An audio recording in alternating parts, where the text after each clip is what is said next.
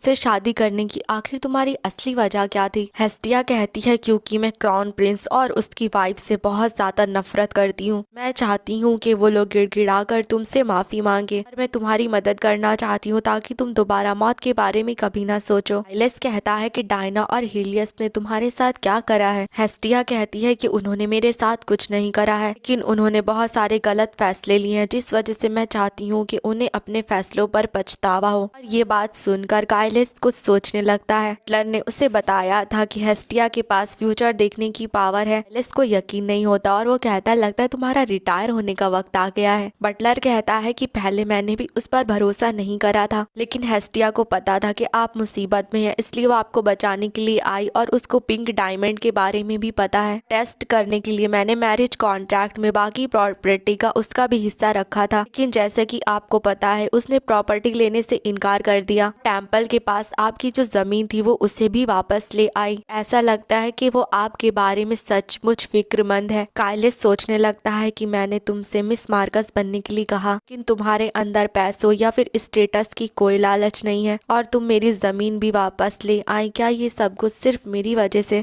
Present में वो Hestia से कहता है लेकिन तुमसे मैं पहले कभी नहीं मिला हूँ। हेस्टिया सोचती है हाँ ये सोचना बिल्कुल जायज बात है कि रिग्रेशन से पहले मैं तुमसे पहले कभी नहीं मिली हूँ और तुम्हें ये समझ नहीं आ रहा होगा जिससे तुम मिले नहीं हो वो तुम्हारी आखिर मदद क्यों कर रही है। काइलिस कहता है कौन सी वजह की वजह से तुमने मुझे चूज करा? हेस्टिया सोचती है तुम्हारे अलावा शुरुआत से मेरे पास कोई और वजह नहीं थी और वो काइलिस से कहती है जो मैं करने की कोशिश कर रही हूँ क्या वो तुम्हें पसंद नहीं आया? अगर ऐसी बात है तो मैं डिवोर्स पेपर पर साइन कर दूंगी और इसी वक्त मेंशन से चली जाऊंगी। वो सोचने लगती कोई फर्क नहीं पड़ता मैं क्या करूँ, कुछ भी काम नहीं आएगा क्योंकि यहाँ पर मैं एक थर्ड पार्टी हूँ, यानी कि जिसका इन सब से कोई लेना देना नहीं। अगर काइल को सचमुच ये पसंद नहीं आएगा तो मैं पीछे हट जाऊंगी। काइलिस कहता है कि हीलियस ने मुझे एक लेटर भेजा था, अब ये तुम्हारा काम है तो इसे खत्म भी तुम्ही को करना चाहिए। मैं कुछ भी नहीं करूंगा और सच कहूँ मैं भी इस लव अफेयर का अंत देखना चाहता हूँ, इसलिए तुम्हें जो मन में आए कर सकती हो।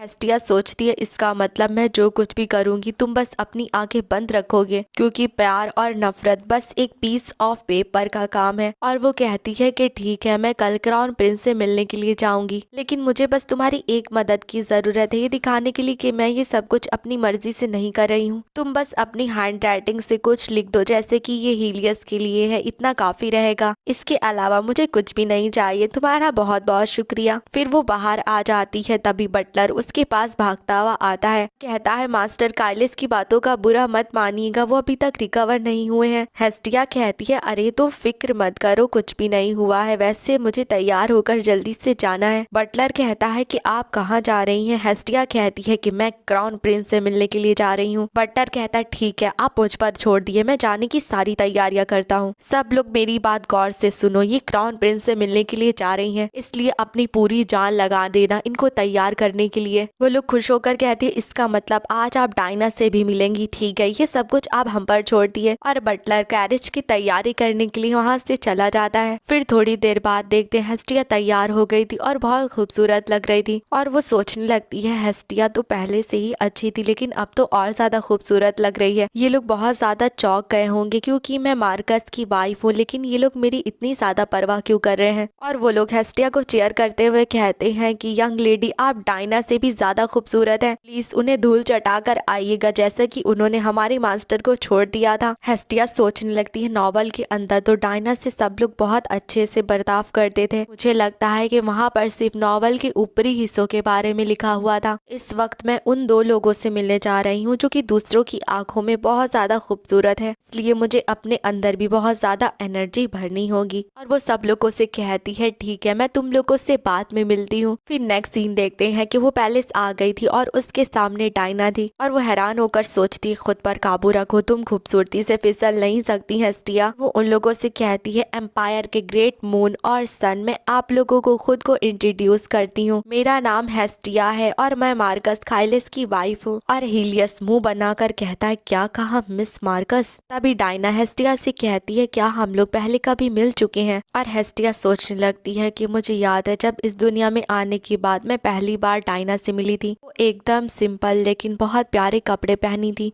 वो स्माइल कर रही थी और लोगों की चोटों का बहुत ज्यादा ख्याल कर रही थी। और वही लड़की सब लोगों के लिए एक महान सेंट थी। मेन कैरेक्टर सच में एकदम डिफरेंट होता है और जाहिर सी बात थी उस वक्त आखिर तुमसे कौन ना प्यार करता, लेकिन इस वक्त वही सेंट फैंसी ड्रेस पहनी है और लग्जरियस पैलेस में है। ये अनबिलीवेबल बात है कि इस वक्त ये इंपीरियल फैमिली की एक मेंबर है और प्रिंस के बगल में खड़ी है। और फिर वो डायना से कहती है मुझे लगता है आपने मुझे कोई और समझ लिया। और वो सोचने लगती है मैंने अभी अभी बस हंसी दिया था, खुद पर कंट्रोल करना होगा। फिर वो लोग बैठे बैठे हुए थे और वो हेस्टिया को काइलस का लिखा हुआ मैरिज कॉन्ट्रैक्ट दिखाती है और हीलियस से कहती है कि आपने कहा था कि इतना काफी रहेगा। हीलियस कहता है कि ये काइल की हैंडराइटिंग है। डायना चिल्ला कर कहती है क्या मुझे भी दिखाओ। फिर वो कॉन्ट्रैक्ट देखती है और कहती है मुझे नहीं लगता कि काइल अचानक से शादी कर लेगा। हीलियस सोचता है डायना सही कह रही है, काइल ऐसा लड़का नहीं है जो कि अचानक से फैसले कर लेता है। लेकिन मैरिज कॉन्ट्रैक्ट के अंदर एक लेटर है जो कि खुद काइल ने लिखा है और इसके अलावा ये जिस कैरेज से आई है वो भी काइल ही का है। तो क्या ये सच है कि काइल ने सच में इस लड़की से शादी कर ली है? हेस्टिया सोचती है मुझे पता है तुम दोनों इस वक्त क्या सोच रहे होगे। तुम लोगों के चेहरों के ऊपर सच्चाई साफ लिखी है, लेकिन इससे फर्क नहीं पड़ता तुम लोग जितना मुझ पर शक कर लो, क्योंकि मैं सच में उसकी बीवी हूँ। हीलियस कहता है कि भले ही तुम मार्कस की वाइफ हो, लेकिन तुम्हें नहीं लगता धमकी देकर उस टेम्पल से जमीन को हथिया लेना एक अब्यूज है? हेस्टिया सोचती है कोई सबूत तो नहीं बचा था, इसका मतलब तुम लोगों ने खोजबीन करी है। और वो हीलियस से कहती है आपका क्या मतलब है कि मैंने चुरा ली है? मैं तो वहाँ गई थी और जमीन को वापस मांगने के लिए अच्छे से एक्सप्लेन करा था। हीलियस कहता है लेकिन उसे वापस पाने के लिए तुमने धमकी का सहारा लिया था, तो फिर ये चोरी ही है। हेस्टिया कहती है लेकिन क्या ये सच नहीं है, जब क्राउन प्रिंसेस सेंट हुआ करती थी तब ये जमीन उनको दी गई थी और अब अपने स्टेटस का इस्तेमाल कर कर जबरदस्ती उस जमीन को वापस मांगा जा रहा है। डायना चिल्ला कर कहती है कि टेम्पल कोई प्राइवेट प्रॉपर्टी नहीं है, वहाँ पर जो कुछ भी दिया जाता है वो सब कुछ गॉड का हो जाता है। हेस्टिया कहती है लेकिन इस वक्त सबसे अजीब बात तो यही है, वो अमेजिंग पावर जो गॉड ने आपको दी थी अब आप उसका इस्तेमाल सिर्फ रॉयल फैमिली के लिए कर रही हैं। और वो सोचने लगती है कि फिर से टाइम में वापस आने से पहले मैं बहुत बीमार थी कि मरने वाली थी, इस वजह से मैं भाग कर टेम्पल गई थी ताकि मुझे एक बार सेंट से मिलने दिया जाए। लेकिन मुझसे ये कहा गया कि मुझ जैसे इंसान से मिलने के लिए सेंट के पास वक्त नहीं है। डायना एक बार जब क्राउन प्रिंसेस बन गई थी तो उसके पास आम लोगों को हील करने के लिए वक्त ही नहीं था। अब वो सेंट आम लोगों को छोड़कर सिर्फ रॉयल फैमिली की हो चुकी थी और वो प्रेजेंट में डायना से कहती है कि आपको लगता है आप ये सब कुछ सही कर रही हैं। तभी हीलियस गुस्से से कहता है जबान संभाल कर बात करो। हेस्टिया सोचती है चलो एक्टिंग शुरू करते हैं और वो कहती है ठीक है मुझे माफ कर दीजिएगा, मुझसे गलती हो गई। आप चाहते हैं क्राउन प्रिंसेस वो जमीन फिर से टेम्पल को डोनेट कर दे। सच कहूँ तो वो असली रीजन जिस वजह से वो जमीन डोनेट करी थी इसलिए क्योंकि काइलस डायना से बहुत ज्यादा प्यार करता था, है ना? क्या आप चाहती हैं मेरे हस्बैंड अपने पुराने प्यार से बंधे रहे? अब डायना के पास कहने के लिए कुछ नहीं होता इसलिए वो चुपचाप बैठ जाती है। हेस्टिया सोचती है मुझे पता था ये लोग बहस जरूर लड़ाएंगे। काइलस कभी भी डायना को भूलना नहीं चाहता था, वो सोचता था अतीत में किए हुए उसके एक्शन बीच में आएंगे। डायना से कहती है मेरे हस्बैंड ने जो पास्ट में किया उसके लिए मैं आपको ब्लेम नहीं करूंगी, वो तो बस पास्ट था और हम लोगों के सामने फ्यूचर पड़ा है। मुझे उम्मीद है आप समझेंगी क्योंकि मैं ये सब कुछ हम लोगों के फ्यूचर के लिए कर रही हूँ। और वो सोचती है जाहिर सी बात है मैं झूठ बोल रही हूँ, तुम लोगों के साथ क्या होगा इससे मेरा क्या लेना देना। हीलियस कहता है इस सब से कोई फर्क नहीं पड़ता, तुमने मिस मार्कस बनने के लिए करा क्या है? तुम्हारी शादी भी एकदम हमारी शादी के बाद हुई। हेस्टिया कहती है इसमें तो सरप्राइजिंग की कोई बात नहीं है, एक लड़का और लड़की की शादी होने के लिए क्या बहुत बड़ी सेरेमनी होना जरूरी है? सब लोगों को आपकी तरह एक जोशीले कपल बनने की जरूरत नहीं है। हीलियस कहता है सुनकर ऐसा लग रहा है तुम हमें सिखाने की कोशिश कर रही हो। हेस्टिया कहती है अरे अगर आपको ऐसा लग रहा है तो मुझे माफ कर दीजिएगा। हीलियस कहता है फेमस फैमिलीज की बहुत सारी लड़कियां उससे प्यार करती थी तो उसने तुम्हें क्यों चूज करा? हेस्टिया को बहुत गुस्सा आ रहा था लेकिन वो खुद पर कंट्रोल कर कर कहती है मैं एक और चीज आपको बताना भूल गई, मेरे पास भी क्राउन प्रिंसेस की तरह एक स्पेशल एबिलिटी है, मेरे पास ताकत है कि मैं फ्यूचर को देख सकती हूँ। हीलियस कहता है और तुम चाहती हो कि मैं तुम्हारी इस बात पर भरोसा करूँ? हेस्टिया सोचती है मुझे उम्मीद थी कि तुम लोग मुझ पर भरोसा नहीं करोगे, लेकिन मुझे लगता है कि मैंने यहाँ पर किसी को तो शॉक कर दिया। ऐसा लगता होगा तुम यहाँ पर सबसे ज्यादा स्पेशल लड़की हो, लेकिन मैंने तुम्हारे उस भरोसे के टुकड़े टुकड़े कर दिए। और हेस्टिया हीलियस से कहती है अगर आपको मुझ पर भरोसा नहीं है तो मैं फ्यूचर की एक चीज आपको बता सकती हूँ। फिर सीधा नेक्स्ट सीन देखते हैं। ये सब कुछ उसने काइलस को भी बता दिया था और काइलस कहता है तो तुमने क्या कहा? हेस्टिया कहती है मैंने कहा कुछ दिन बाद एक बहुत मशहूर चोर जल्दी ही पकड़ा जाएगा जिसने की पूरी कंट्री में हंगामा मचा कर रखा था। हीलियस कहता है तुम्हारा मतलब वो चोर जो कि बहुत ज्यादा रेयर चीजें चुराता है? हेस्टिया कहती है हाँ, लेकिन प्रिंस ने फिर भी मुझ पर भरोसा नहीं करा, उसने मुंह बनाकर कहा ये तो समय ही बताएगा। काइलस कहता है कि अच्छा, और डायना डायना ने क्या कहा। हेस्टिया कहती है पहले तो उन्होंने कहा कि मैं टेम्पल को जमीन वापस कर दूं, लेकिन मैंने तुम्हारे असली डोनेशन करने के पीछे के रीजन के बारे में बताया और उसके बाद उसने कहा कि वो इस बात को समझती है। काइलस कहता है अच्छा ठीक है, मैं समझ गया। और हेस्टिया सोचने लगती है जैसा कि मैंने उम्मीद करी थी, काइल अभी भी डायना को पसंद करता है। काइलस कहता है कितनी अजीब बात है, तुम उस जमीन को वापस ले आए जिसे मैं डोनेट कर कर भूल गया था, लेकिन सच कहूँ तो इससे मुझे सुकून मिला। और वो उसके पास आकर कहता है तुम्हारा बहुत शुक्रिया हेस्टिया, इस बात की मैं तुम्हारी तारीफ करता हूँ। उसके इतने पास आने से तो हेस्टिया का दिमाग फट जाता है क्योंकि उसका फैन गर्ल मोड ऑन हो जाता है। वो सोचने लगती है क्या कहा, ये मेरी तारीफ कर रहा है, लेकिन मेरे लिए तो असली खुशी तो तुम्हारा चेहरा ही है, इससे ज्यादा मुझे क्या चाहिए। मेरे फेवरेट इंसान का चेहरा मेरे सामने है, मैं सपना देख रही हूँ, क्या ये सच है? लेकिन क्या वो मेरा शुक्रगुजार होने के लिए क्या मेरे लिए कुछ करना चाहता है? उसके दिमाग में फिर से अजीब ख्याल आने लगते हैं और उसका पारा हाई हो जाता है। उसके चेहरे को देखकर काइलिस सोचता है आखिरकार ये क्या सोच रही है, और वो हेस्टिया से कहता है क्या तुम बहुत सारी चीजें चाहती हो जिनके बारे में तुम सोच रही थी। हेस्टिया सोचती है शांत हो जाओ हेस्टिया, अभी इन सब में फिसलने की जरूरत नहीं। और वो काइलिस से कहती है कि मुझे इसके बदले में कुछ चाहिए था, इसलिए मैंने आपकी मदद नहीं करी थी, लेकिन अगर तुम मुझे इजाजत दोगे तो मैं एक ट्यूटर हायर करना चाहती हूँ। काइलिस कहता है क्या कहा ट्यूटर, क्या तुम्हारे जानने में कोई है? हेस्टिया कहती है कि मैं सैलॉन की हारमोनिया मैडम को बुलाना चाहती हूँ। काइलिस कहता है क्या तुम बस उसी इंसान को बुलाना चाहती हो? हेस्टिया कहती है हाँ, मुझे और कोई नहीं चाहिए। और हेस्टिया सोचने लगती है काइल ने उसका नाम सुनकर अजीब बर्ताव करा। ऐसा इसलिए है क्योंकि मैडम हारमोनिया डायना की बेस्ट फ्रेंड थी। वो दो औरतें जो कि डायना की एक नॉबल बनने के खिलाफ थी। काइल की दी हुई उस जहर वाली चाय को पीने के बाद वो मर गई। उसके बाद सब लोगों ने जल्दी ही उससे मुंह मोड़ लिया। उसके बाद डायना के टाइटल को लेकर कोई भी उसे परेशान नहीं करता था, लेकिन ये असली कहानी नहीं है क्योंकि नॉवल के अंदर सब लोग डायना को नहीं पसंद करते। मुझे यकीन है बहुत सारे नॉवल उसके खिलाफ होंगे और मुझे उसी का फायदा उठाना है। डेविल हेस्टिया कहती है लेकिन क्या ये अजीब नहीं है, उस नॉवल को इस मामले में क्यों घसीट रही हो जो कि डायना की बेस्ट फ्रेंड है? इससे अच्छा है उन इंसानों को लेकर आओ जो डायना से नफरत करती हैं। एंजल हेस्टिया कहती है सच में मुझे भी कुछ समझ में नहीं आ रहा। हेस्टिया सोचती है हारमोनिया मैडम एक लौती ऐसी इंसान थी कि डायना को तब पसंद करती थी जब वो एक कॉमनर थी। उन्होंने डायना को बहुत इनकरेज करा ताकि वो हीलियस से अपने प्यार को गिव अप ना करे, और उन्होंने डायना को बहुत सारे पैलेस की तौर तरीके सिखाए। अगर टेम्पल डायना का राजनीतिक दोस्त था तो मैडम हारमोनिया डायना के लिए एक बहुत अच्छी मददगार थी, और एक सोशलाइट होने के नाते मुझे नहीं लगता कि वो इस सिचुएशन को नजरअंदाज करेंगी। मुझे यकीन है कि वो डायना के प्रति नॉबल के नजरिए को बदलने में बहुत ज्यादा कोशिश करेंगी, लेकिन ये सब कुछ आगे होने वाला है। इससे पहले मुझे मैडम हारमोनिया पर टारगेट करना है। काइलिस कहता है कि मुझे नहीं पता तुम इस वक्त क्या सोच रही हो। हेस्टिया सोचती है मैं इस वक्त बदला लेने के बारे में सोच रही हूँ। काइलिस कहता है ठीक है, ट्यूटर वाले मामले की बात तुम यूरोस से करो। हेस्टिया कहती है क्या सच में? तुम्हारा बहुत बहुत शुक्रिया। काइलिस कहता है सच कहूँ तो मैं इसके पीछे के तुम्हारे इरादे को नहीं जानता, लेकिन ये बात बिल्कुल सच है कि मैं तुम्हारा बहुत ज्यादा आभारी हूँ। या सोचने लगती है क्या काइल ने मुझे थैंक्स बोला? नेक्स्ट सीन में वो चिल्ला कर कह रही थी कि काइल ने मुझे थैंक्स बोला, वो मुझे तुम कहकर बुला रहा था, वाला तुम नहीं बल्कि दूसरा वाला तुम। मैं इस वक्त इतनी ज्यादा खुश हूँ कि मैं तो हवाई में उड़ जाऊंगी। मैं बहुत ज्यादा खुश हूँ, मुझे ऐसा महसूस हो रहा है मैंने जितना दर्द या फिर स्ट्रगल सहा है उसके बदले में ये सब कुछ मेरा रिवॉर्ड था, और अब से आगे मैं बहुत ज्यादा मेहनत करूंगी। अगली सुबह मैंने यूरोस से हारमोनिया के कॉन्टैक्ट के बारे में पूछा, और अगर सही तरीके से देखा जाए तो मैं उन्हें मैंशन के अंदर भी बुला सकती हूँ, लेकिन मैंने यूरोस से कहा कि मैं खुद हारमोनिया से मिलने के लिए जाना चाहती हूँ। एकदम डायना की तरह मैं भी एक ऐसी लड़की हूँ जो कि कॉमनर से एक नॉवल बनी है, और इसी वजह से मैं हारमोनिया के सामने अहंकारी नहीं नजर आऊंगी। मैंने नॉवल को कई बार पढ़ा है, मुझे पता है कैरेक्टर्स को क्या पसंद है और क्या नहीं पसंद है, तो ऐसा तो हो ही नहीं सकता है कि मैं ना जीतूं। फिर नेक्स्ट सीन में वो वहाँ पहुँच गई थी और सोचती है मुझे उम्मीद नहीं थी मुझे इतनी जल्दी अपॉइंटमेंट मिल जाएगी। वो अंदर जाती है तो सब कुछ बहुत शाइन कर रहा था, और वहाँ का वर्कर कहता है अंदर आ जाइए, वैसे क्या मैं आपका नाम जान सकता हूँ? हेस्टिया कहती है कि मेरी यहाँ पर मैडम के साथ एक अपॉइंटमेंट थी, वो मुझे पहचान जाएंगी अगर आप बताएंगे कि मैं मिस मार्कनेस हूँ। और वो सोचने लगती है नॉवल के अंदर का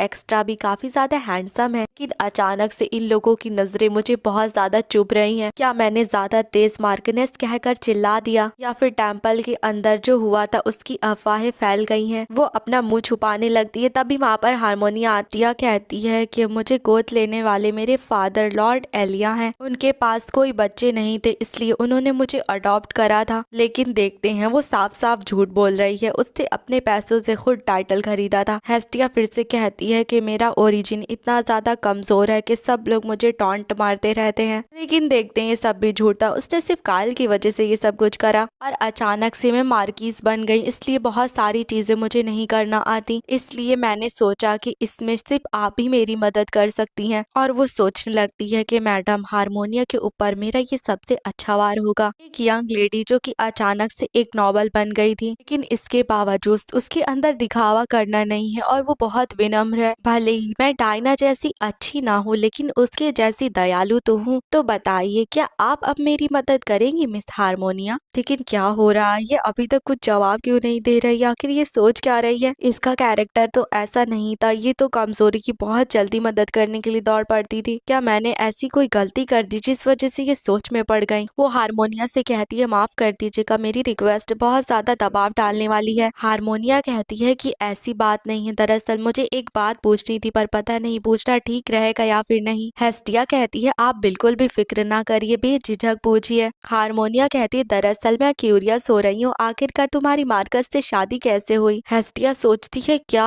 ये इस वजह से इतना ज्यादा सोच में पड़ गई थी? खैर कोई बात नहीं, कम से कम इसे मेरी फिक्र तो है। मुझे अपनी पूरी कोशिश करनी होगी ताकि ये मेरी साइड पर आ जाए। वो हारमोनिया से कहती है, दरअसल मैं काफी वक्त से काइलस को पसंद करती थी और मुझे बहुत ज्यादा फिक्र हो रही थी, क्योंकि डायना की शादी होने के बाद वो बहुत ज्यादा टूट गया था। इसलिए शाम के वक्त मैं तुरंत उनसे मिलने के लिए गई थी। उस वक्त मार्कस का दिल बहुत ज्यादा टूटा हुआ था, इसलिए उसने मुझे मैरिज सर्टिफिकेट दे दिया। मुझे इतना बड़ा फेवर मिला था, तो मुझे लगा इसके बदले में भी मुझे कुछ देना चाहिए। हारमोनिया कहती है, क्या इसी वजह से तुम टेम्पल के अंदर गई थी? हेस्टिया कहती है, हाँ, मेरे हस्बैंड ने डायना के लिए बहुत ज्यादा कुर्बानियां दी थी। अंत तक उसे डायना का साफ साफ जवाब मिल तक नहीं पाया। हारमोनिया कहती है कि सब लोग ये बात जानते हैं कि मार्कस ने क्राउन प्रिंसेस को स्पेशल अटेंशन दी थी। इस वजह से सब लोगों को मार्कस की बहुत ज्यादा फिक्र हो रही थी। हेस्टिया सोचती है, प्लान काम कर रहा है, चलो मुझे आखिरी पत्ता फेंकना है। हेस्टिया कहती है कि मैं अपनी कंडीशन बहुत अच्छे से जानती हूँ। मैं क्राउन प्रिंसेस से आगे निकलने के बारे में सोच भी नहीं सकती हूँ, लेकिन जब तक कि सर काइलस मुझसे बोर नहीं हो जाते, मुझे डिवोर्स पेपर नहीं दे देते, मैं बस उनकी मदद करना चाहती हूँ। हारमोनिया कहती है कि प्लीज मार्किस, ऐसा मत सोचो। तुमने टेम्पल के अंदर दिखा दिया था कि तुम्हारी कितनी अच्छी क्वालिफिकेशंस हैं। मैं तुम्हारा दिल बहुत अच्छे से समझती हूँ, इसलिए मैं तुम्हारी पूरी तरह से मदद करूंगी। हेस्टिया सोचती है, थैंक यू सो मच कि तुम इतनी अच्छी कैरेक्टर हो। और हारमोनिया जाते हुए कहती है, अभी ज्यादा वक्त नहीं बचा है, बहुत कम वक्त में तुम्हें बहुत सारी चीजें सीखनी है। फिर नेक्स्ट सीन में हेस्टिया बताती है, उसके बाद मैडम हारमोनिया मुझे सोसाइटी के तौर तरीकों के बारे में धीमे धीमे सब कुछ सिखाने लगी। पहले तो इतनी ज्यादा जानकारी सीखने में बहुत ज्यादा मुश्किल हो रही थी। अगर अफवाहें इसी तरह से फैलती रही तो जल्दी हर जगह से इनविटेशन भी आने लगेंगे, लेकिन मैं ये सब कुछ अच्छे से सीखूंगी ताकि कायल के लिए मैं कोई ऐरी गैरी इंसान न बनूं। फिर कुछ दिन बाद देखते हैं एक मेड क्लोरिस आकर हेस्टिया से कहती है कि वो चोर पकड़ लिया गया है। हेस्टिया कहती है कि ये तो बहुत अच्छी खबर है। क्लोरिस कहती है कि कैपिटल में इतने महीनों से इतना हंगामा मचाने के बाद आखिरकार वो सुबह पकड़ा गया, और सुबह का वक्त हो रहा था, इसलिए पूरा कैपिटल ये बात जान गया। हेस्टिया सोचती है, अगर सुबह हो रही थी तो हिलियस और डायना ने ये बात जरूर सुन ली होगी और उन्हें मुझ पर अब तो शक हो ही गया होगा। वो इस वक्त भद्दा सा चेहरा बनाए होंगे, मुझे उनके सामने खड़े होकर उनके मुंह पर हंसना था। हारमोनिया के भी काफी करीब आ गई हूँ और काफी काम भी सीख गई हूँ, मुझे लगता है अब सब कुछ ठीक चलेगा। और वो क्लोरिस से कहती है, ये बताओ कि मार्कस की कंडीशन कैसी है आज? मेड हिचकिचाने लगती है और कहती है, दरअसल उनसे मिलने के लिए एक गेस्ट आए हैं। हेस्टिया सोचती है, लेकिन इस वक्त उससे मिलने के लिए कौन आ सकता है? और वो क्लोरिस से कहती है, क्या उससे मिलने के लिए कोई इम्पोर्टेंट आया है? क्लोरिस कहती है, हाँ। हेस्टिया सोचती है कि ये बताने में बहुत ज्यादा हिचकिचा रही है, इसका मतलब कोई ऐसा आया है जिसके बारे में ये बात नहीं कर सकती। और वो मेड से कहती है, ये बताओ क्या उसका नाम हाइपेरियन है? क्लोरिस कहती है, हाँ। आपको कैसे पता? हेस्टिया सोचती है कि मैं जानती थी, ये ये नाम क्राउन प्रिंस हीलियस इस्तेमाल करता है जब उसे छुपकर कहीं पर जाना होता है। क्योंकि वो क्राउन प्रिंस है इसलिए वो फ्रीली काइलस से बात नहीं कर सकता। क्या वो यहाँ पर इसलिए आया है क्योंकि चोर पकड़ लिया गया है? लेकिन अगर ऐसी बात होती तो वो अलग से मुझे मिलने के लिए बुलाता। वो काइल से कैसे मिल सकता? उसे लगता है मैं इतनी आसानी से ये बात जाने दूंगी। वो जैसे दरवाजे के पास पहुंचती है देखती है कि बटलर भी कान लगाकर बातें सुन रहा था और वो हेस्टिया से बातें बनाता हुआ कहता है, दरअसल मुझे फिक्र हो रही थी कहीं कुछ हो ना जाए। हेस्टिया सोचती है, यूरस मैं समझती हूँ, तुम्हें बहाने बनाने की जरूरत नहीं। और वो बटलर से कहती है कि कुछ हुआ तो नहीं था? बटलर कहता है नहीं, वो लोग बस बात कर रहे हैं। लेकिन तभी अंदर से कोई आवाज आती है और हेस्टिया फौरन दरवाजा खोलकर अंदर जाती है। देखते हैं कि काइलस ने खिड़की पर बहुत तेज घूसा मारा था जिस वजह से उसके हाथ से खून निकल रहा था। और ये देखकर हेस्टिया को इतना गुस्सा आ रहा था अगर उसका बस चले तो वो हीलियस को अभी ही मार डाले। वो काइल के पास आकर कहती है, काइल क्या हो रहा है, क्या तुम ठीक हो? और वो हीलियस की तरफ देखकर सोचती है ये सब कुछ तुम्हारी वजह से हो रहा है। वो हीलियस से चिल्लाकर कहती है कि दफा हो जाओ यहाँ से। हीलियस काफी ज्यादा उदास लग रहा था। फिर वो काइल से माफी मांगकर वहाँ से चला जाता है। तभी काइल नीचे गिरने लगता और हेस्टिया कहती है प्लीज थोड़ा सा और इंतजार करो, यूरस बस डॉक्टर बुलाने के लिए गया है। काइलस हेस्टिया को देखकर सोचने लगता है कि हर बार इस बात से कोई फर्क नहीं पड़ता, लेकिन ये तुम्हारे एक्सप्रेशन, ये किस तरह का एहसास है? फिर काइलस बेहोश हो जाता है। थोड़ी देर बाद देखते हैं कि वो बिस्तर पर लेटा हुआ था और हेस्टिया याद करती है डॉक्टर ने कहा था कि उसके हाथ की चोट ज्यादा गहरी नहीं है, बस वो अभी सेंसिटिव है। लेकिन वो बहुत एक्साइटेड हो गए थे इसलिए बस उन्हें आराम की जरूरत है। याद कर हेस्टिया कहती है कि पता नहीं लोग किस बारे में बात कर रहे होंगे। तभी काइलस पूछता है क्या तुम जानने के लिए क्यूरियस हो रही हो? हेस्टिया इस बात से चौंक जाती है और कहती है तुम्हें कब होश आ गया? काइलस कहता है क्या तुम्हें ये बात पता थी कि आज हीलियस आने वाला है? हेस्टिया कहती है मुझे फ्यूचर पता होता है लेकिन मुझे डिटेल्स नहीं पता होती। काइलस कहता है कि सच कहूँ तो मैं हीलियस से मिलना नहीं चाहता था। मैं चाहता था कि मैं जिंदगी भर ऐसे ही बस उसे अवॉइड करता रहूं। फिर वही वक्त देखते हैं जब हीलियस मिलने के लिए आया था। वो काइल को देखकर कहता है कि तुम्हारी कंडीशन ऐसी कैसी हो गई, तुम्हारे साथ क्या हुआ? तभी काइलस बात बदल कर कहता है क्या तुम अपनी नई शादीशुदा जिंदगी में खुश हो? हीलियस कहता है मैं बस तुमसे इतना पूछना चाहता हूँ, क्या तुमने सच में उस औरत से शादी करी है? काइलस कहता है क्यों, क्या तुम्हें लगता है तुम एक लौते हो जो कि शादी कर सकते हो? हीलियस कहता है ऐसा इसलिए क्योंकि तुम ऐसे नहीं थे, तुम इतनी सस्पिशियस औरत को घर में आने कैसे दे सकते हो? काइल कहता है लेकिन तुम्हारा इससे क्या लेना देना? वैसे भी जिंदगी में इतना ज्यादा केयरफुल होने का कोई फायदा नहीं होता। फिर वो डायना को याद करता है और कहता है हीलियस तुम्हारी और डायना की शादी वाले दिन मैं बस मरने वाला था, लेकिन उसने आके मेरी जान बचा ली थी। उसके पास भविष्य देखने की ताकत है इसलिए वो मेरे कमरे में आ गई थी। मैंने ऐसा इसलिए किया क्योंकि वो शादी करना चाहती थी, इससे तुम्हारा कोई लेना देना नहीं। हीलियस कहता है अगर तुम इतनी तकलीफ में थे तो तुम्हें मुझे पहले बताना चाहिए था, तुमने मुझे क्यों नहीं बताया? तुम ये बात अच्छे से जानते हो ना कि हम लोग दोस्त हैं। काइलस सोचने लगता है कि अंत में फिर से मेरी गलती। ये बात प्यार के बारे में नहीं है, एक ऐसे इंसान के बारे में है जो मर रहा था और अंत में मौत को टाल कर भी बस ये सब कुछ मेरी गलती है। हीलियस कहता है कि तुम तो पहले ऐसे नहीं थे, आखिर तुम्हारे साथ क्या हो गया? डायना बहुत ज्यादा उदास हो जाएगी अगर वो तुम्हें ऐसी हालत में देखेगी तो। जब से वो वहाँ गई है डायना को तुम्हारी बहुत ज्यादा फिक्र हो रही थी कि वो पूरी रात सो भी नहीं पाई। काइल कहता है हीलियस अगर तुम दोनों को मेरी इतनी ज्यादा फिक्र थी तो तुम लोगों ने मुझे एक लेटर तक क्यों नहीं भेजा? अगर तुम बस यहाँ पर इस तरह की बकवास करने के लिए आए हो तो दफा हो जाओ यहाँ से। और ये सब कुछ वो हेस्टिया को बताते हुए कहता है कि मैं बस एरोगेंट हो गया था, मैं बस इतना चाहता था कि वो दोनों साथ में खुश रहे, उसके बाद मैं भी जल्दी कंफर्टेबल हो जाऊंगा, लेकिन मुझे बस चट्टान के किनारे फेंक दिया गया। तभी मैं अपनी असली फीलिंग्स को समझ पाया। ऐसी सिचुएशन में होना जहाँ पर आपको पता भी ना हो कि इसे कैसे सहन करना है, इस वजह से अंत में मैंने मरने का फैसला करा। सच कहूँ तो मैं बहुत ज्यादा डिसअपॉइंट था कि मैं जिंदा बच गया, एक ऐसी जिंदगी जहाँ पर मैं मर भी नहीं सकता हूँ। लेकिन इसके लिए तुम्हारा शुक्रिया कि मैं कोई चीज रियलाइज कर पाया। फ्यूचर में मैं खुद से और ज्यादा ईमानदार होने की कोशिश करूंगा। हेस्टिया सोचती है ऐसा लग रहा है कि मैं बस अभी रो ही दूंगी। काइल मेरे फेवरेट, मेरे डियरेस्ट, मैं ये बात अच्छे से जानती हूँ, मैं तो बस तुम्हारे लिए वापस आई हूँ। नेक्स्ट सीन में डायना को देखते हैं जो हीलियस से कहती है क्या कहा तुमने? मुझे तो यकीन ही नहीं हो रहा कि हमारी शादी के दिन काइल मरने वाला था। हीलियस कहता है और उस दिन उसको मरने से जिसने बचाया आया था वो करंट मार्किस थी। डायना कहती है कि मुझे तो यकीन ही नहीं हो रहा, क्या फ्यूचर देखने वाली सच में कोई ताकत होती है। हीलियस कहता है कि मुझे भी इस पर यकीन करना बहुत ज्यादा मुश्किल हो रहा है। सबसे पहले हमें पता लगाना होगा इस शादी के पीछे उस लड़की का असली मकसद क्या है। डायना अपना नाखून चबाते हुए कहती है, हाँ जल्दी से पता करो हीलियस। फिर हेस्टिया को देखते हैं जो सोचती है, आज इसने मुझे थोड़ा सा दिल खोलकर अपनी बात बताई। अगर ऐसा दोबारा हुआ तो मैं फिर से अपनी जिंदगी इस पर कुर्बान करने के लिए तैयार हूँ। फिर सीधा नेक्स्ट सीन देखते हैं कि वो इस वक्त बहुत सारी लेडीज के साथ बैठी थी। एक लड़की कहती है कि हम लोग कब से जिस इंसान से मिलना चाहते थे आज वो यहाँ पर है। हेस्टिया सोचती है, ये वो सिचुएशन नहीं है जिसको मैं चाहती थी यार। अगर आप लोगों को समझना है मैं यहाँ पर कैसे आई तो कुछ दिन पहले चलते हैं। हारमोनिया कहती है, क्या कहा तुमने? काउंटेस इरेस ने एक पार्टी रखी है। हेस्टिया कहती है, हाँ मुझे कल ही इसका इनविटेशन आया है। हारमोनिया कहती है कि मुझे टी पार्टी के बारे में तो पता था, लेकिन ये उम्मीद नहीं थी कि वो तुम्हें इतनी जल्दी इनविटेशन भेज देंगी। फिर हेस्टिया बताती है कि काउंटेस इरेनेस कौन है। वो एक काउंटेस है जो कि मैडम हारमोनिया के स्टेटस के बराबर है। हारमोनिया कहती है, क्या तुम टी पार्टी को अटेंड करने वाली हो? मुझे नहीं पता कि तुम्हें ये बात पता है कि नहीं, लेकिन वो थोड़ी सी।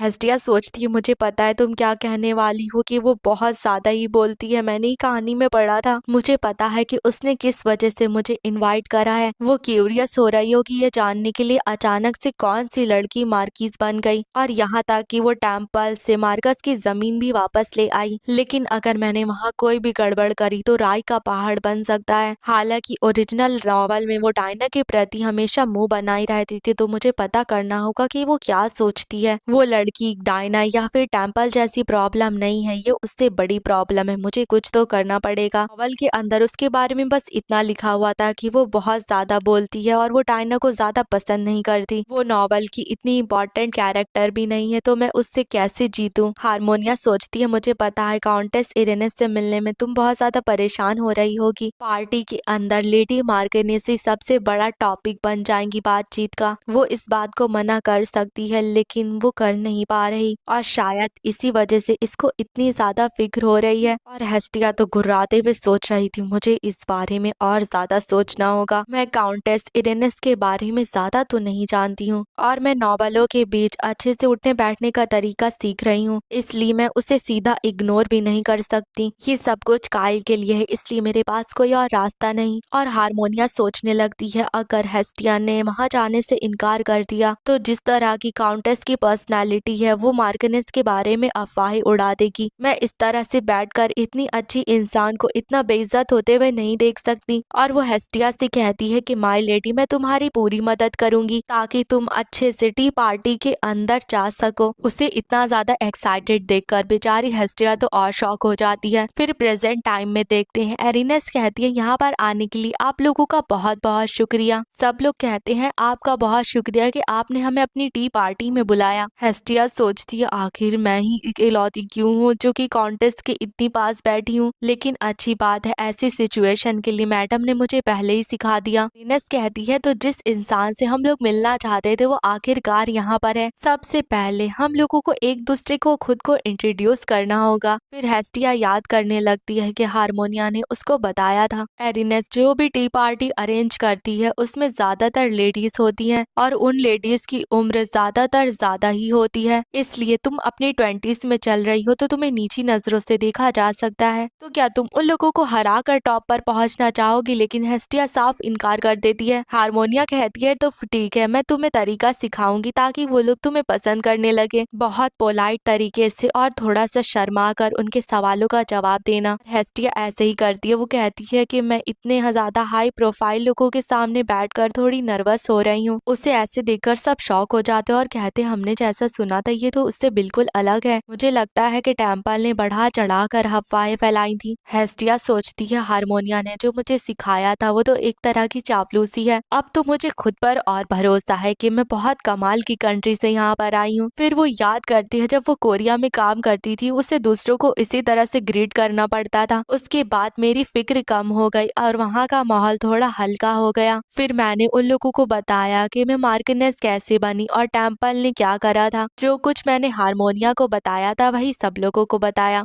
और मेरी परफॉर्मेंस काम कर गई क्योंकि उन लोगों ने क्यूरियोसिटी की वजह से मुझे इनवाइट करा था और उसके बाद मुझे डायना के बारे में भी उनका नजरिया पता चला। क्या ये बेहतर होगा कि इन लोगों की नजरों में डायना की इमेज खराब हो जाए? तभी एरिनस कहती है, वैसे माय लेडी, क्या तुम मार्कस काइलेस के लव अफेयर के बारे में क्यूरियस नहीं हो? हेस्टिया सोचती है, मुझे पता था, जैसा कि हारमोनिया ने मुझे बताया था। फिर वो याद करती है, हारमोनिया ने कहा था कि पार्टी के अंदर कोई भी रूड क्वेश्चन कर सकता है। वो लोग सिर्फ उत्सुकता की वजह से तुमसे नहीं पूछेंगे बल्कि तुम्हें टेस्ट करने के लिए भी पूछेंगे कि तुम कैसा रिएक्ट करती हो। अगर तुम बहुत ज्यादा गुस्सा करोगी तो वो लोग तुम्हें बच्चा समझेंगे। हेस्टिया सोचती है, आज मैं जो कुछ भी कहूंगी वो अफवाहें हर जगह फैल जाएंगी और मुझे पता है कि वो डायना के कानों तक भी पहुंचेंगी। अगर ऐसी बात है तो मुझे मौके पर चौका तो मारना पड़ेगा। और वो उन लोगों से कहती है, क्या मुझे इस बारे में फिक्र करने की जरूरत है? मार्कस काइलेस बस उन्हें एक पुराने जान पहचान वाले इंसानों में देखते हैं। फिर नेक्स्ट सीन में हेस्टिया घर आ गई थी और सोचती, इंसानों से डील करना बहुत ज्यादा मुश्किल है। पार्टी के अंदर सारी लेडीज ने मेरा ये रिएक्शन देखकर मुझे सिंपैथी दिखाई। हम इतने ज्यादा कमजोर नहीं है कि हमारा रिश्ता इतनी आसानी से टूट जाए। शादी कोई बहुत ज्यादा आसान खेल नहीं होता है। वहाँ पर कोई ऐसा इंसान होना चाहिए जिस पर वो सूट करे। अच्छी बात है कि वो लोग डायना को पसंद नहीं करती हैं, इससे मेरे फ्यूचर प्लान में आसानी होगी। फिर वो याद करती है, एरिनस ने बताया था क्राउन प्रिंसेस उन लेडीज को इंपीरियल पैलेस में इनवाइट करती है जो उसके करीब है। एक लेडी कहती है कि फ्रेंडशिप इम्पोर्टेंट होती है और हम यंग लेडीज को ज्यादा प्रायोरिटी देते हैं। दूसरी लेडी कहती है, सच में वो हमारे बारे में आखिर सोचती क्या है? एरिनस कहती है कि वो एक सेंटेंस थी इसलिए मैं चुप रही थी, लेकिन उसे खुद के और क्राउन प्रिंस के बारे में डिफरेंस नहीं पता। इस बात से मैं सरप्राइज हूँ। हेस्टिया सोचती है, नॉवल के अंदर ऐसा था कि एक साइड जहाँ पर डायना से सब लोग बहुत नफरत करते हैं। अगर मेरी बताई भविष्यवाणी सही निकली है तो हीलियस मुझसे मिलने दोबारा आएगा, तो फिर मुझे मौका मिल जाएगा कि मैं डायना से बात कर पाऊंगी। एरिनस कहती है, पता नहीं अब हम लोगों को मीटिंग के लिए कब इनवाइट करा जाएगा। तभी हेस्टिया कहती है, क्या मैं पूछ सकती हूँ? ये सुनकर सब लोग बहुत शॉक हो जाते हैं। हेस्टिया कहती है, दरअसल कुछ वक्त पहले हमारे घर एक दोस्त मिलने के लिए आया था, तो मुझे लगता है कि मैं जल्दी ही वहाँ पर जाने वाली हूँ, इसलिए मैं पूछ सकती हूँ। वो लोग कहती है, ठीक है माय लेडी, हम ये सब कुछ तुम पर छोड़ देते हैं। हेस्टिया को तो यकीन ही नहीं हो रहा था वो लोग इतनी जल्दी मान गई। एरिनस कहती है, तो माय लेडी तुम हम पर ये एक फेवर कर दो। प्रेजेंट में हेस्टिया सोचती है, मुझे लगता है उस मुस्कुराहट का मतलब ये था कि मैं भी अगर उन्हें इस मामले के अंदर डाल दूं, जाहिर सी बात है इस वजह से वो लोग डायना की और ज्यादा जानकारी इकट्ठा कर सकते हैं। लेकिन अगर मैं काउंटनेस को अपनी साइड पर कर लूंगी, मुझे लगता है कि मेरे लिए बदला लेना आसान हो जाएगा क्योंकि वो इन सब मामलों में काफी ज्यादा सोशल रहती है। चलो वक्त आ गया है अब निकालने का मेरा दूसरा खजाना, मेरी डायरी, जो मैंने इसी वक्त के लिए तैयार करी थी। इस डायरी में वो सारी बातें लिखी हुई हैं जो ओरिजिनल स्टोरी के अंदर लिखी थी। कहानी खत्म होने के बाद मैं काइल के बारे में जानने के लिए न्यूज़पेपर में हर रोज पढ़ा करती थी। काइल के मरने के बाद मैंने डायना और हीलियस की एंडिंग के बारे में पता करा। वक्त में वापस आने के बाद मुझे जितने आर्टिकल्स याद थे उसके बारे में मैंने डायरी में लिख लिया था। दूसरे शब्दों में कहा जाए तो ये डायरी एक भविष्य दिखाने वाली किताब है। इस वक्त ये डायना से ज्यादा हीलियस के लिए इम्पोर्टेंट होगी। वो डायरी में देखकर कहती है, हाँ ये डायना के लिए इस वक्त सबसे बड़ा झटका हो सकता है। मैं डायना को इतनी जोरदार झटका मारूंगी ना कि वो दोबारा उठ नहीं पाएगी। फिर अगली सुबह देखते हैं वो जा रही थी और सोच रही थी, कल रात तो मैं काइल से मिल नहीं पाई थी, लेकिन इस वक्त मुझे काइल से मिलना होगा क्योंकि मुझे उस चीज के लिए काइल की इजाजत की जरूरत है। लेकिन क्या मैं अपनी मर्जी से काइल के कमरे में जा सकती हूँ? फिर वो इजाजत मांगने के लिए बटलर के पास जाती है। बटलर कहता है, लॉर्ड काइलेस इस वक्त अपनी स्टडी रूम में रेस्ट कर रहे हैं। हेस्टिया कहती है, क्या तुम उन्हें बाद में बता दोगे कि मैं उनको ढूंढ रही थी? बटलर कहता है, क्या तुम बस इतना कहने के लिए मेरे पास आई? हेस्टिया कहती है, हाँ, लेकिन कहीं तुम बिजी तो नहीं थे? बटलर कहता है, हर बार मुझसे इजाजत लेकर उनसे मिलना थका देने वाला होगा। क्या ये ज्यादा आसान नहीं होगा कि आप डायरेक्ट उनसे मिलने के लिए चली जाएं? और मुझे नहीं लगता कि आपके आने से मास्टर को कोई भी तकलीफ होगी। हेस्टिया कहती, कहीं ऐसा तो नहीं हम दोनों के बीच बातचीत करवाने में तुम्हें तकलीफ हो रही है? बटलर कहता है कि आप जैसा समझ रही हैं ऐसा कुछ भी नहीं है। हेस्टिया कहती है कि हाँ मैं जानती हूँ, मैं तो बस मजाक कर रही थी। यार काइल की कंडीशन ज्यादा अच्छी नहीं है इसलिए मुझे तुम्हारी मदद की जरूरत है। बटलर कहता है कि ठीक है मैं उनको बता कर आता हूँ। हेस्टिया कहती है कि माफ कर देना यूरस, लेकिन सच कहूँ तो मैं हर सुबह हर दोपहर हर रात उसको देखना चाहती हूँ, लेकिन मेरा दिल ये सब कुछ हैंडल नहीं कर पाएगा। मेरे बिलव्ड के सामने मुझे इतना कमजोर बनने के लिए मुझे माफ कर देना। फिर नेक्स्ट सीन में काइल को देखते हैं, उसके सामने हेस्टिया खड़ी थी और काइल के सिक्स पैक एब्स देखने के बाद तो उसकी आत्मा ही बाहर आ जाती है। वो सोचती है ऐसा क्यों लग रहा है कि ये मुझे अपनी निगाहों से घूर रहा है, लेकिन इसका इस तरह से मुझे देखना ये मेरा दिल हैंडल नहीं कर पाएगा। काइल कहता है कि बताओ तुम्हें मुझसे क्या कहना था। हेस्टिया कहती है मैं सोच रही थी कि मैं क्राउन प्रिंसेस से मिल लूं, इसलिए मैंने सोचा कि मैं तुम्हें एडवांस में ये बात बता दूं। काइल कहता है क्या और भी कुछ कहना था। हेस्टिया सोचती है मैं तो चौंक ही गई कि ये इतनी जल्दी मान गया। सच कहूँ तो जब मैंने कहा था कि मैं डायना से मिलने वाली हूँ तो मैंने काइल के रिएक्शन को पहले ही सोच लिया था। क्या डायना के बारे में बात करने से अब इसे कोई तकलीफ नहीं होगी। काइल कहता है बस इतनी सी बात कहने के लिए तुम्हें पहले बटलर के पास जाना पड़ा, अब ऐसी चीजों के लिए उसके पास मत जाना, डायरेक्टली मेरे कमरे में आ जाना। ये बात सुनकर तो हेस्टिया शॉक ही हो जाती है और सोचती है अभी अभी ये क्या था, कहीं तुम मुझे एक कॉमनर तो नहीं समझते जो नॉर्मल होने का दिखावा करती है और स्टाफ को परेशान करती है। डेविल और एंजल हेस्टिया उसे इस तरह से सोचने के लिए से स्टार्ट होता है जब हेस्टिया ने सोचा था कहीं इसको ऐसा तो नहीं लगता कि मैं सब पर हुक्म चलाती रहती हूँ। फिर काइलस हेस्टिया को देखकर कुछ सोचने लगता है। फिर हम कुछ मिनट पहले देखते हैं बटलर जब उसके पास आया था। काइलस ने कहा था क्या कहा, वो मुझसे मिलना चाहती है। बटलर कहता है हाँ, उन्होंने कहा कि मैं आपको आकर पहले बता दूं। काइलस कहता है ठीक है मैं समझ गया, अब तुम जा सकते हो। अभी बटलर खड़ा होकर उसको देखने लगता और काइलस कहता है क्या हुआ, क्या तुम्हें मुझसे और कुछ भी कहना है। बटलर कहता है नहीं, मुझे ज्यादा कुछ तो नहीं कहना था, लेकिन क्या ये ठीक रहेगा कि मैडम डायरेक्टली आकर आपसे मिलने बजाय पहले आकर मुझसे पूछने के। और तभी दोनों को रियलाइज होता है कि हेस्टिया पहले ही बिना इजाजत के घुस कर आ चुकी है। काइलस कहता है तुम्हें याद नहीं है कि पहली मीटिंग में ही वो जबरदस्ती मेरे कमरे में घुस आई थी, तो ये बताओ अब तुम्हें ऐसी बात की फिक्र क्यों हो रही है। और बटलर रोते हुए सोचता है इस प्रॉब्लम की शुरुआत तो वहीं से हुई थी। काइलस कहता है तुम उसे बता देना कि जब उसकी मर्जी हो तब वो मुझसे आकर मिल सकती है। बटलर कहता है कैसा रहेगा कि आप उन्हें ये बात खुद बता दे, मुझे लगता है कि ये सुनकर वो और ज्यादा खुश हो जाएंगी। काइलस सोचता है अभी मैंने ऐसा ही तो कहा, लेकिन लगता नहीं कि ये सुनकर खुश है। बेचारी बटलर की अंतर आत्मा चिल्ला रही थी मैंने ऐसे कहने के लिए थोड़ी ना कहा था। काइलस कहता है लेकिन तुमने जैसा कहा था मैंने तो वैसे ही कहा। बटलर कहता है लेकिन मुझे नहीं लगता कि ऐसे कुछ काम करने वाला है। और हेस्टिया जिसे गलत फहमी हो चुकी थी वो सोच रही थी कि मैंने कब किसी पर हुक्म चलाया, मैंने तो ऐसा कुछ करा भी नहीं, तो तुम ऐसा क्यों सोच रहे हो। अगर मैंने तुम्हें अनकंफर्टेबल कर दिया है तो तुम मुझे बता सकते हो। लेकिन अचानक से उसे कुछ रियलाइज होता है और वो सोचती है धत तेरी की, लेकिन मैं यूरस को तो परेशान कर ही रही थी ना, मैंने कितना बड़ा पाप कर दिया, प्लीज सब लोग मुझे माफ कर देना। काइलस कहता है कि अगर तुम्हारा हो जाए तो हम लोग फिर से बात कर सकते हैं। हेस्टिया कहती है दरअसल मुझे कुछ और भी कहना था, प्लीज मुझे वो पिंक डायमंड उधार दे दो जो कि तुम्हारे रूम के ड्रॉर में रखा हुआ है। काइलस उसको घूरने लगता और हेस्टिया की हालत खराब होने लगती है। वो कहती है वो दरअसल मुझे कहना था कि ये मुझे बस उधार दे दो, मैं तुम्हें वापस कर दूंगी और मैं उसका ख्याल रखूंगी, ना ही उसको खोऊंगी और ना ही उसको तोड़ूंगी। और वो सोचने लगती है मैं इसका इस्तेमाल डायना के खिलाफ कर सकती हूँ, प्लीज मुझे इस बार दे दो। और वो काइलस से कहती है अगर मैं मर भी गई तो मैं ये यकीन दिलाती हूँ कि मैं उस पिंक डायमंड को सेफली वापस लेकर आऊंगी। काइलस कहता है कि तुम्हें ऐसा करने की कोई भी जरूरत नहीं है। वो अपने ड्रॉर से पिंक डायमंड निकालता है और उसे देता हुआ कहता है कि तुम इसे रख सकती हो। और हेस्टिया को तो यकीन ही नहीं हो रहा था काइलस ने उसे इतनी आसानी से डायमंड दे दिया। और वो फिर से काइलस से कहती है कि तुम मुझे ये ऐसे ही दे रहे हो, कहीं तुम मजाक तो नहीं कर रहे। काइलस कहता है कि हाँ मैं तुम्हें इसे दे रहा हूँ, वैसे भी अब इसका कोई भी ओनर नहीं है। हेस्टिया सोचने लगती है कि ये एक ऐसा डायमंड है जो कि डायना की बालों की तरह शाइन करता है, इसके लिए ये बहुत ज्यादा खास गिफ्ट होगा जो कि इसने खुद तैयार करा था ताकि वो डायना को दे सके। वो काइलस से कहती है आपका बहुत बहुत शुक्रिया मार्कस, अब मैं यहाँ से चलती हूँ। काइलस सोचता है इसको देखकर ऐसा लग रहा था कि किसी की जान लेने जा रही है। खैर मेरी तरफ से मैं तुम्हें गुड लक विश करता हूँ। फिर हेस्टिया बताती है कि उसके बाद मैंने तुरंत डायना को एक लेटर भेजने के लिए कहा, लेकिन तभी उसे कुछ याद आता और वो कहती है कोई बात नहीं, मैं किसी बिजी इंसान को परेशान नहीं करूंगी, मैं इसे खुद सेंड कर आती हूँ। फिर हेस्टिया बताती है ऐसा लग रहा था कि डायना इसी का इंतजार कर रही थी क्योंकि उसने जवाब तुरंत भेज दिया। नेक्स्ट सीन में वो इंपीरियल पैलेस में बैठी हुई थी और सोच रही थी मुझे नहीं लगा था कि मैं इतनी जल्दी यहाँ पर वापस आऊंगी, मेरी सारी तैयारियां पूरी हो चुकी हैं कि मुझे हीलियस को एडवांस में कौन सी जानकारी देनी है, और मेरे पास वो पिंक डायमंड रिंग भी है जो कि काइल डायना को देने वाला था। हा, ये पिंक डायमंड रिंग अब ये मेरी हो चुकी है। सच कहूँ तो उस दिन मैं बिल्कुल भी खुश नहीं थी। जिस दिन काइल मुझे ऐसे दिख रहा था जैसे मैं ऐसी औरत हूँ जो सब पर हुक्म चलाती हूँ, लेकिन अब जब मैं सोच रही हूँ तो ये पहला गिफ्ट है जो कि काइल ने मुझे दिया है। मुझे इस बात से फर्क नहीं पड़ता कि ये बहुत महंगी रिंग है, और ना ही इस बात से फर्क पड़ता है कि ये डायना को मिलने वाली थी। मेरे लिए बस इतना मायने रखता है कि ये रिंग मेरे प्यार ने मुझे दी है। और इसके अलावा मुझे ये बात भी अच्छी लगी थी कि शायद से काइल के दिल से धीमे धीमे डायना के लिए फीलिंग्स जा रही हैं। अभी वहाँ पर डायना आती है और कहती है, माफ करना, मैंने तुम्हें इंतजार करवाया, काफी समय बाद मिले मार्कनेस। हेस्टिया सोचती है, सबसे बड़ी बात, मैं डायना के चेहरे से हवाइयाँ उड़ते हुए देखना चाहती हूँ। और वो मुस्कुरा कर कहती है कि मुझसे मिलने की रिक्वेस्ट को पूरा करने के लिए आपका बहुत बहुत शुक्रिया। डायना कहती है कि मैं भी इस बात से क्यूरियस हो रही थी कि तुम मुझसे क्यों मिलना चाहती हो। हेस्टिया सोचती है, अब इसका दूसरों के प्रति इस तरह से बर्ताव करना तो आम बात हो गई है। मुझे तो लगता है कि अब तुम्हें थ्रोन की आदत पड़ चुकी है। और वो डायना से कहती है, हम जैसे आम सिटीजन्स को क्राउन प्रिंसेस के प्रति अपनी निष्ठा तो दिखानी ही चाहिए। प्लीज आप मेरी इस सिंसेरिटी को याद रखिएगा योर हाइनेस। अभी डायना की नजर हेस्टिया के हाथ की रिंग पर पड़ती है और वो बहुत ज्यादा हैरान हो जाती है। हेस्टिया सोचती है, देखो तो ये फौरन पहचान गई, वैसे भी ये कैसे ही भूल सकती है। ये एक ऐसी चीज थी जिसको काइल ने बहुत प्यार से तैयार करा था। मैं देखने के लिए क्यूरियस हो रही हूँ तुम किस तरह का चेहरा बनाओगी। और डायना मुस्कुरा कर कहती है, मैं समझ गई, मैं सुनना चाहती हूँ कि तुम किस बारे में बात करना चाहती हो। हेस्टिया सोचती है, अरे यार ये कैसे हो गया, ये तेज रोशनी कहाँ से आ रही। ऐसा तो हो ही नहीं सकता कि डायना ने इस रिंग को ना पहचाना हो। फिर वो डायना की हाथों की तरफ देखती है, उसके हाथ बुरी तरह कांप रहे थे।